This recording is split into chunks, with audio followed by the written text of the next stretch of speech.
Assalamualaikum warahmatullahi wabarakatuh. Allahumma salli wa sallim wa barik wa karim wa azim ala ruhi sayyidina Muhammadin fil arwah wa ala jasadi fil asad wa ala kubri fil kubur.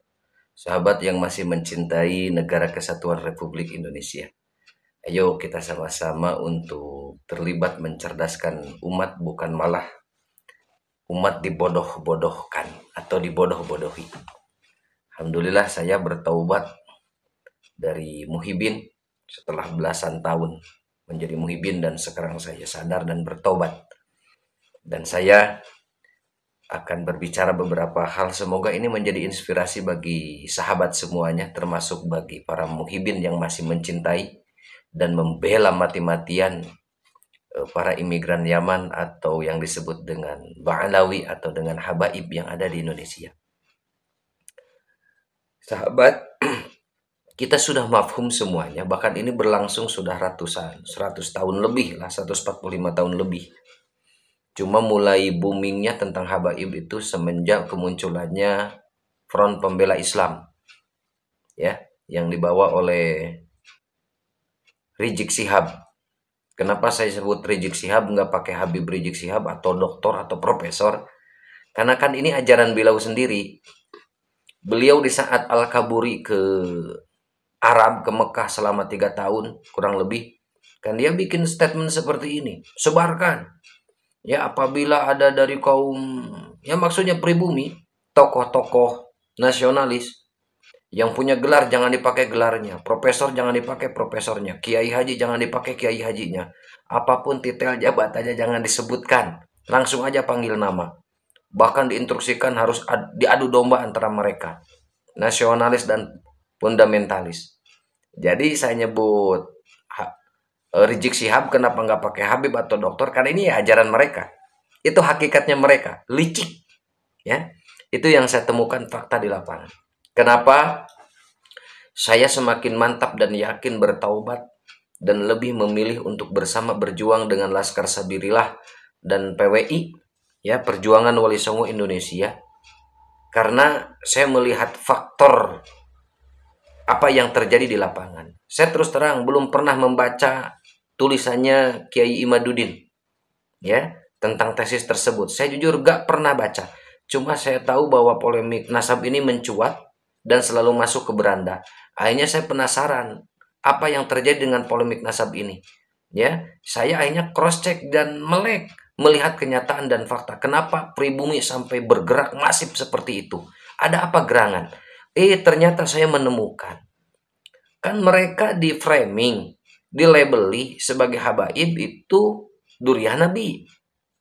Yang saya ketahui, duriah Nabi itu dinisbatkan kepada Rasulullah Shallallahu Alaihi Wasallam yang memiliki karakter sadidul haya wa tawadu. Gitu. Begitu sahabat. Berarti tutur katanya harus lemah lembut. Ya, bagaimana tutur kata Rasulullah Shallallahu Alaihi Wasallam? Selalu menyejukkan, memberikan hikmah, memberikan pelajaran yang baik dan positif. Dan ternyata saya mengecek di lapangan apa yang terjadi di saat polemik nasab ini mencuat. Kata-kata yang keluar dari mereka yang mengaku sebagai duriah Nabi, apa yang terjadi? Habib Syekh Begab bilangnya curut, ya, krocok-krocok. Itu kepada pribumiku seperti itu.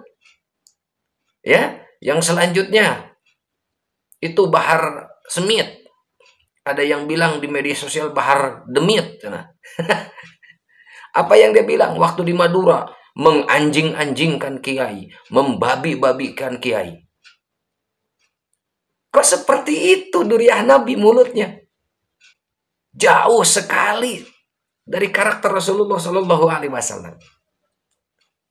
Lihat fakta, ya, yang ada dan beredar di sosial media. Apa yang keluar dari mulutnya Rizik Syihab sebelum ini polemik nasab ini mencuat?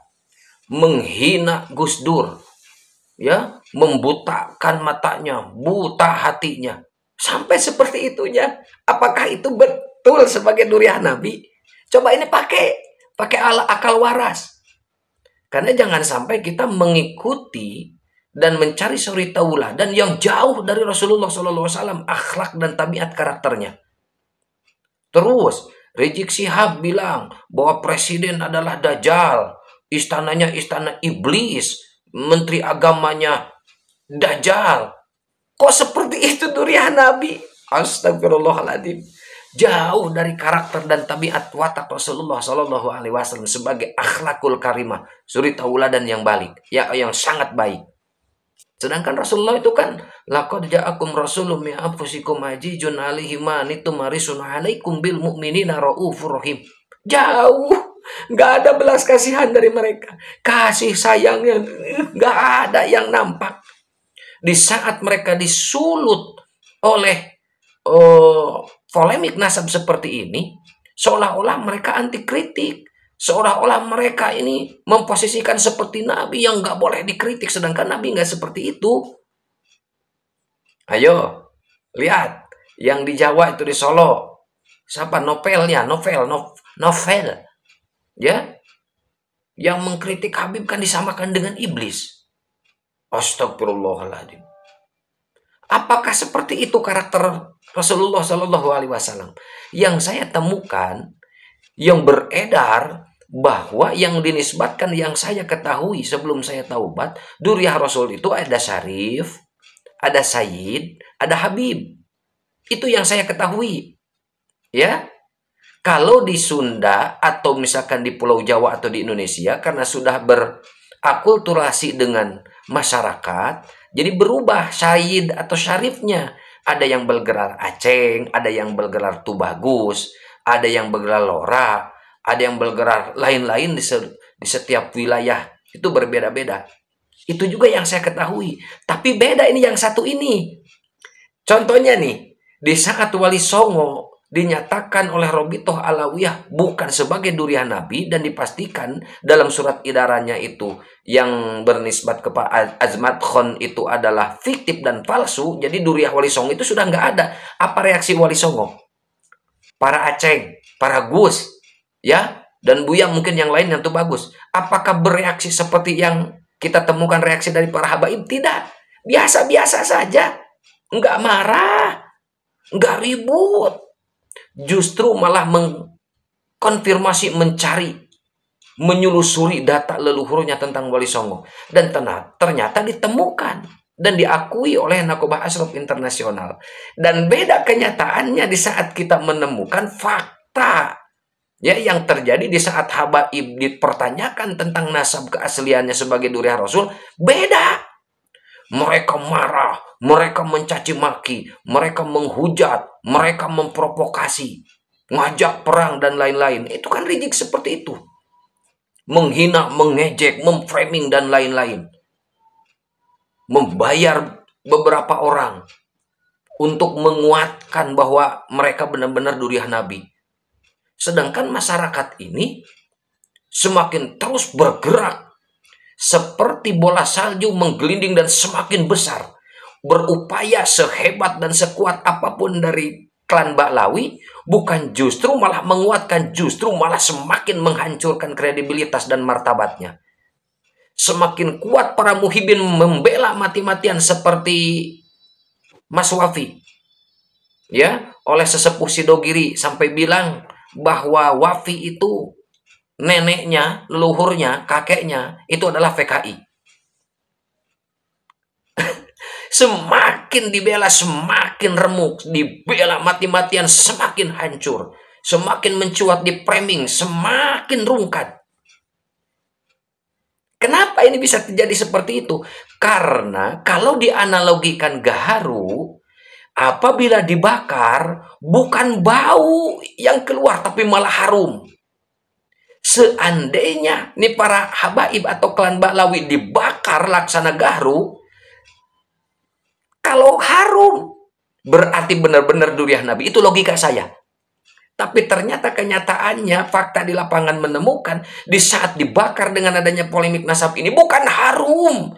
Semakin jijik saya melihatnya. Karena melihat yang selama ini dipelajari tentang akhlakul kalimah Rasulullah, tabiat, watak, kebiasaan, dan lain-lain, sangat luar biasa mulia, sangat agung.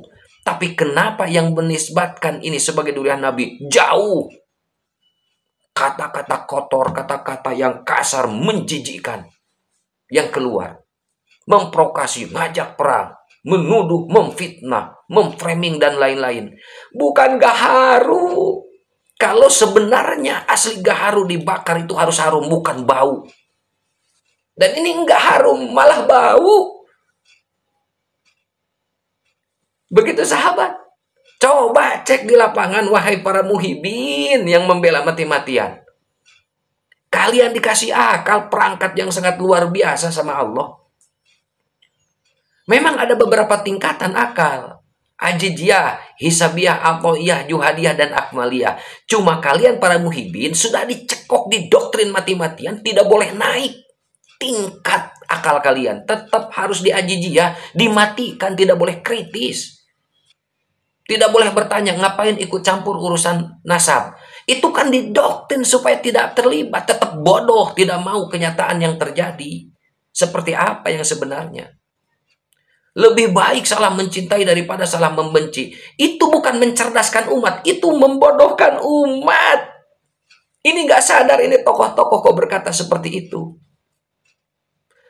Makanya saya secara pribadi sungguh sangat berterima kasih kepada sosok kiai muda yang telah berkarya menciptakan 21 kitab, mungkin lebih kalau sekarang ya, dengan bahasa Arab, tulisan Arab, grammar yang sangat luar biasa,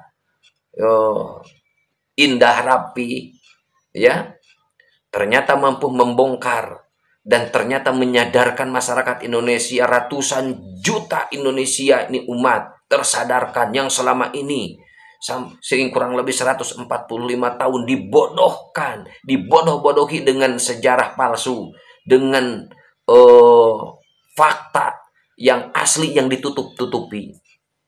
Ya, bagaimana yang terjadi? Kalau benar durian Nabi asli, tidak mungkin menyuguhkan berita yang palsu. Mengaku datang ke Indonesia untuk mencetak ulama dan kiai, kata Taufik Assegaf. Bohong, udah ratusan tahun Indonesia ini sudah Islam. Wali Songo sudah ratusan tahun, sedangkan Habaib datang abad 18 akhir. Begitu sahabat. Ayo, saya cek di lapangan, silakan cross check dalam versi sejarah di Indonesia seperti apa Habaib awalnya datang ke Indonesia. Terus cek fakta di lapangan, mereka ngaku sebagai durian Nabi. Kenyataannya seperti apa? Dawir, selalu minta duit, keliling ke sana kemari, ke setiap pesantren, ke setiap toko, ke para agnia yang punya dunia, yang punya duit. Apa yang terjadi? Berkedok silaturahmi, ujung-ujungnya duit. Berkedok durian Nabi, ujung-ujungnya apa? Minta cewek. Dan itu sesuai perkataan dari kalangannya mereka sendiri. Kalau habaib itu kalau tidak duit, dawir, ya cewek. Dan itu fakta kenyataan yang terjadi. Ya sahabat, saatnya kita untuk cerdas. Jangan mau dibodoh-bodohi. Ya, cukup sudah kita dijajah sama Belanda, dibodoh-bodohi. Datang ke sini ingin membantu dan memakmurkan. Ternyata kekayaan sumber daya alam Indonesia dibawa. Belanda kan terkenal bahwa daratannya di bawah permukaan laut sampai membuat dam itu benteng. Makanya disebut Amsterdam. Itu bisa membangun karena bisa menjajah Indonesia, membodoh-bodohi. Datang lagi setelah Belanda, Jepang. Katanya mau menyelamatkan dari penjajahan kaum Eropa, mau mengusir. Tahu padanya tetap kita dibodoh-bodohi. Tadinya mau diselamatkan, malah semakin parah menjajah selama kurang lebih 3 tahun. Ini sisa-sisa antek Belanda yang dibawa oleh Belanda. Di situ Awarungkot yang tadinya jaya, datang Jepang jadi tidak punya kekuasaan. Bubar semuanya termasuk Belanda, dipulang-pulangkan. Setelah Jepang pulang, ya Indonesia merdeka, masih dibawa jumawanya, kelas-kelasnya, kasta-kastanya masih dibawa, masih dipakai. Sampai ketua PBNU nih akhir-akhir ini bilang bahwa mereka orang Arab Sisa-sisa yang dibawa oleh Belanda jadi antek-anteknya masih mempertahankan tuh kasta-kasta. Jumawa, Jumawa, arogan, songong, sombongnya naudzubillahi min dalik. Kok durian Nabi seperti itu kan mustahil, gak masuk akal. Belajar sama Habib yang bodoh, yang jahil lebih utama daripada belajar sama kiai 70 kiai yang alim. Itu kan pembodohan namanya. Telapak kaki Habib yang kotor maksiat zina, mabuk sekalipun lebih mulia telapak kaki Habib daripada kepala kiai yang pakai sorban. Itu kan penghinaan. Hei para muhibin, gurumu dihina, gurumu dilecehkan, gurumu direndahkan. Kau bisa ngaji, kau bisa tahu Islam, kau tahu agama dari guru-gurumu ini ulama-ulama pribumi. Kau diam saja, gurumu dihina, dilecehkan, direndahkan. Kau diam saja, malah membela mati-matian imigran Yaman yang dibawa oleh Belanda yang terlibat dalam penindasan kepada pribumi. Lihat fakta sejarah, kitabnya ada dan sudah beredar, Utsman bin Yahya. Halaman 21-24. Silakan baca, buka. Betapa sadisnya fatwa Utsman bin Yahya. Kaum Thariqah dan Sufi itu sesat, para pejuang yang memberontak ke Belanda itu bukan jihad. Itu bagaimana? Masa durian Nabi seperti itu malah merugikan umat Islam? Yang notabene kalau benar sebagai durian Nabi, masa merugikan umatnya, datuknya sendiri? Mustahil. Ini akal bisa menerima kejadian dan fakta seperti itu. Ini menunjukkan hakikatnya sebenarnya mereka bukan durian Nabi.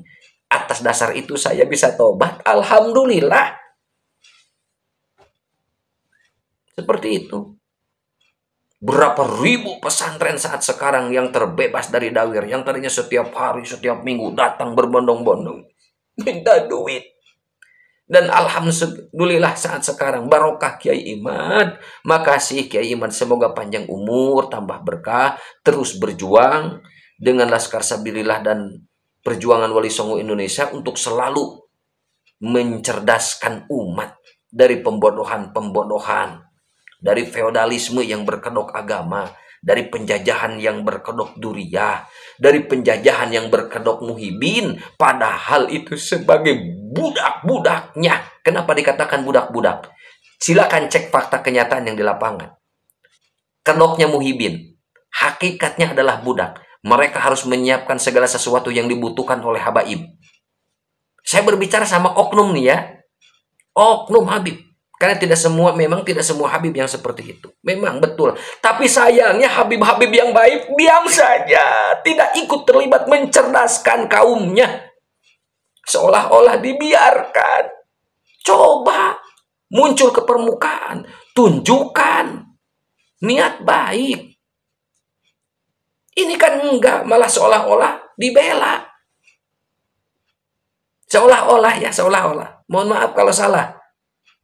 Hanya ada beberapa Habib yang sepuh tuh, nggak tahu di mana, nggak tahu NTB atau nggak tahu di mana. Itu mengkritik Hanif Al-Atos, mengkritik Bahar. Riji kan nggak dikritik. Taufik Segaf nggak dikritik. Novel tuh di Solo nggak dikritik. Ya, siapa itu yang bilang Habib Rizik gurunya NU, kok nggak dikritik? Terus Habib-Habib yang baik, yang alim, yang mengerti tentang ilmu, kenapa diam saja? Bersuara dong. Karena kalau dibiarkan merusak martabat habaib yang baik-baik. Bersuaralah. Ikut terlibat mencerdaskan umat dan menyelamatkan marwah Islam. Terutama menyelamatkan martabat, harkat, marwah, nilai baik Rasulullah SAW. Ayo sahabat. Semoga kita semuanya selalu ada dalam lindungan rahmat maghfirah Allah Subhanahu wa taala, dan kita terus berjuang untuk mencerdaskan umat, jangan sampai justru terlibat dalam pembodohan umat. Semoga bermanfaat. Apabila ini bermanfaat, sebarkan. Mau reupload silakan. Ya, saya nggak jadi masalah. Silakan reupload. Berapa ribu channel yang mau reupload saya, silakan. Semoga ini menjadi inspirasi untuk kita semuanya. Wallahul muwaffiq ila aqwamit thoriq. Hadanallahu wa iyyakum ajmain. Wassalamualaikum warahmatullahi wabarakatuh.